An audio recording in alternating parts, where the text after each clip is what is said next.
Hey guys, this is John. I'm playing rolkas13 in a 15 plus 2 game on leechess.org.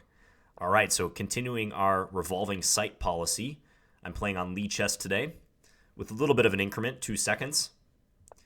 And I had one opponent on the line right before this, but they disconnected like 10 moves into the game. So that was kind of lame. Okay, I'm going to play e4. Rokas is playing a King's Indian. Let's mix it up a little bit here. I'm going to play bishop e2 and then go bishop g5 next after black castles. The Averbakh Variation. I feel like this is a line that suits my style. I haven't played it, I don't think at all with white, but I have looked at it a little bit, so I know the general ideas. And you've seen me play knight f3, the classical variation. You've also seen me play f3 on move number 5 quite frequently, the same-ish. So let's mix it up. It's definitely a different sensation playing on Lichess and not playing Bullet, or at the very least Blitz. So lots of time to think here. All right, knight bd7. I'm tempted to grab a lot of space with f4. That's my first thought. Just take the center. If f4, e5, how am I responding? Probably f takes e5, d takes e5, and then maybe d5? That looks promising. Yeah, I'm going to take the space and ask the questions later. This is an option for white because in the Averbakh, you're delaying the development of the knight to f3, so it's entirely possible to play this way.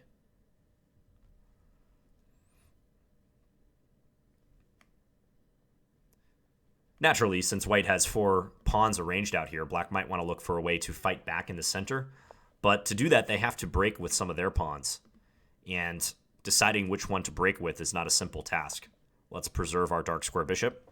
Next, I'm just going to play knight f3 and hopefully get castled, if possible. Knight h7. Very much a defensive move.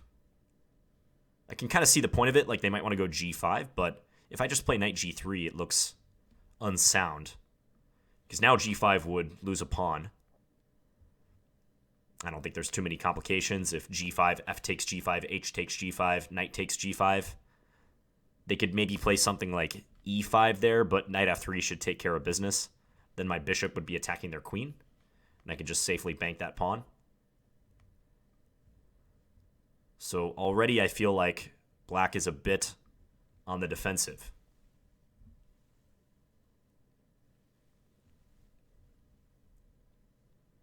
What's nice on Lichess is that it's very easy to set the rating range that you're looking for. So for this standard game, I search for players 1900 and above. And it took a few minutes, but I got a game. Standard games are always harder to come by online. Most people play Bullet and Blitz. It's always tougher to get standard games, but fortunately there are people out there who like to play long time control chess.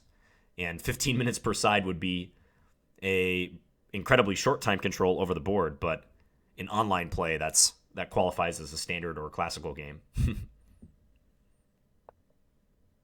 Queen e8. So here, I think I can already think about knight d5. If I play knight d5, that attacks e7 and also c7. And how does black deal with that?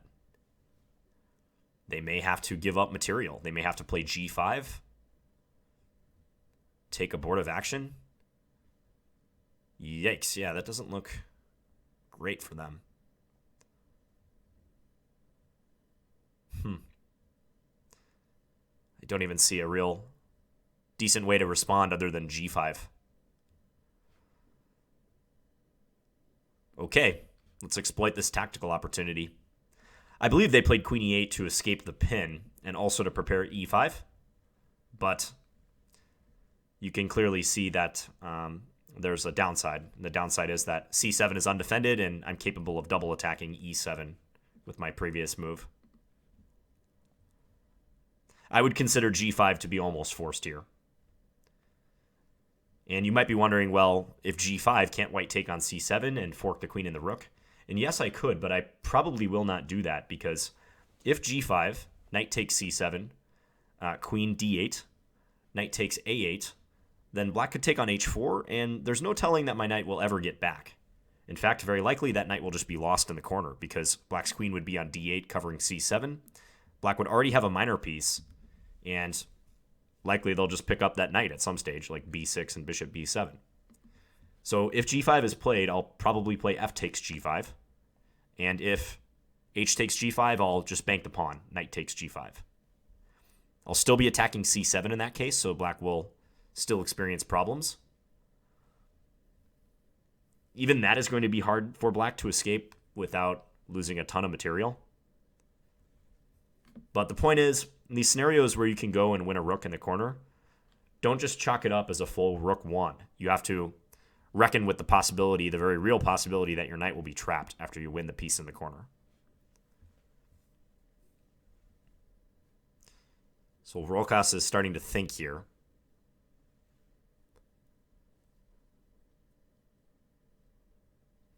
I'm trying to brainstorm other possibilities that they have, but nothing really comes to mind.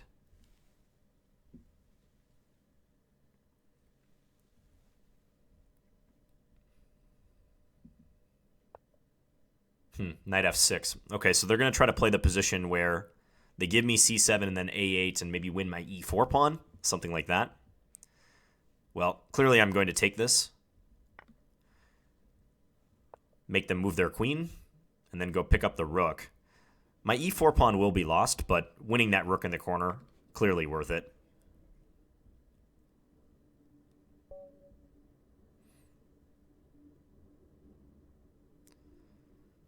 Yeah, I would pick up the e4 pawn if I were black. Knight takes e4. I probably will not take on e7 then. I might just want to castle, get my king to safety, and be content with my extra material. I could try some rescue operation for this knight, but I don't really see a plan that will realistically save it.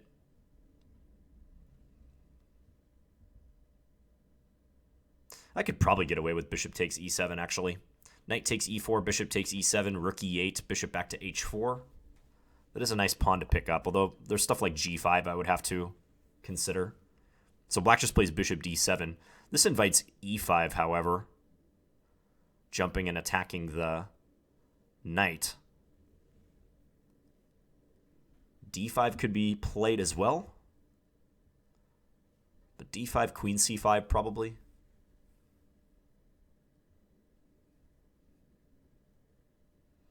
If e5, knight g4, how am I reacting? Because then they're looking at the e3 square.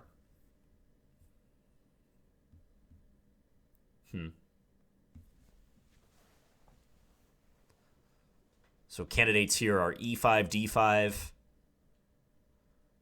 That's probably about it. I'm not looking closely at any other moves.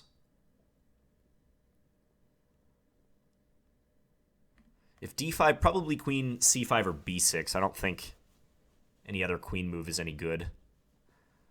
b6 is covered, never mind, by my knight. So d5, almost certainly queen c5. And then I could harass them with bishop f2. Queen b4 check, queen d2. Queen takes d2, knight takes d2, and I save my e-pawn in the process. That's an extra exchange plus a pawn. It's not as exciting as e5, but I don't really think I need e5 necessarily. Okay, yeah, let's play this move, d5.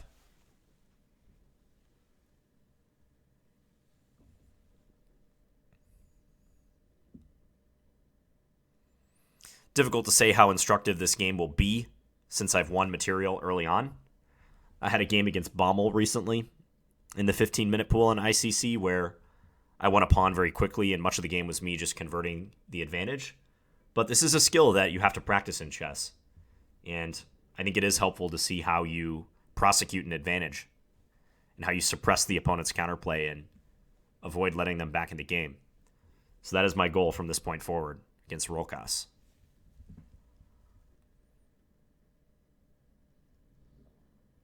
This is the material count, by the way. This little number right there. Currently I'm +6. I'm up a rook plus a pawn.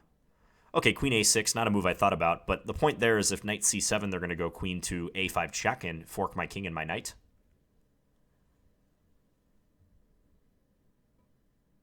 I could play that, but why waste a tempo bringing my knight out if I'm going to lose it anyways? I could also play c5 and attack that queen.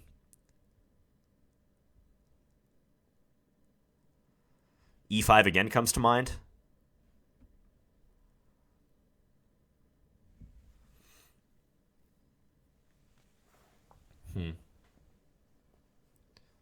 Knight d2 could be played. It's quite passive, though. I think I'd prefer to avoid that move if possible.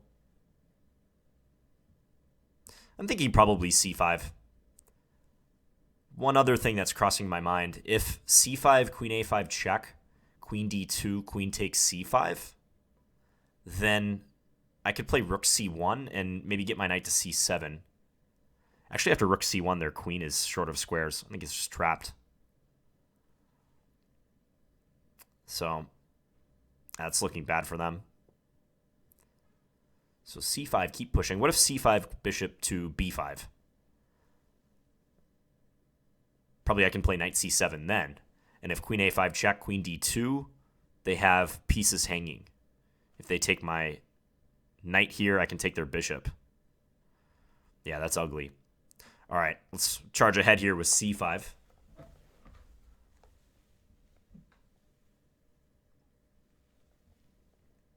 This is shaping up to be a quick one if I am calculating correctly here. And there's probably a scenario where black can win this knight.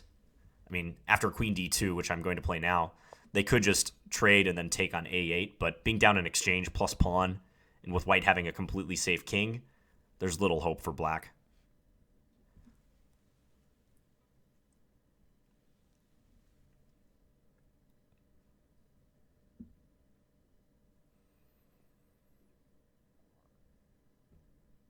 Yeah, now Rolkas is probably realizing that their options are not great here. Trade the queens and play the position down an exchange plus pawn, or try to keep queens on board, complicate, but maybe even lose more material. Queen d8 might be the best move. The knight is still trapped after all, and at least they get to keep the queens on board and fighting. With queen d8, I'll probably take on d6, however. Because then if knight takes e4, I have the in-between move d takes e7, forking the queen and the rook. So that's just losing for them. Yeah, queen d8, take. And if knight takes e4, take e7. Also, if queen d8, take, e takes d6, I have e5, exploiting the pin on the queen. Or the pin on the knight, rather.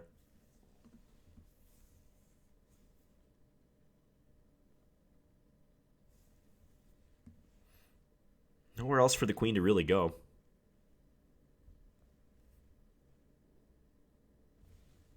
And again, if queen takes c5, rook c1.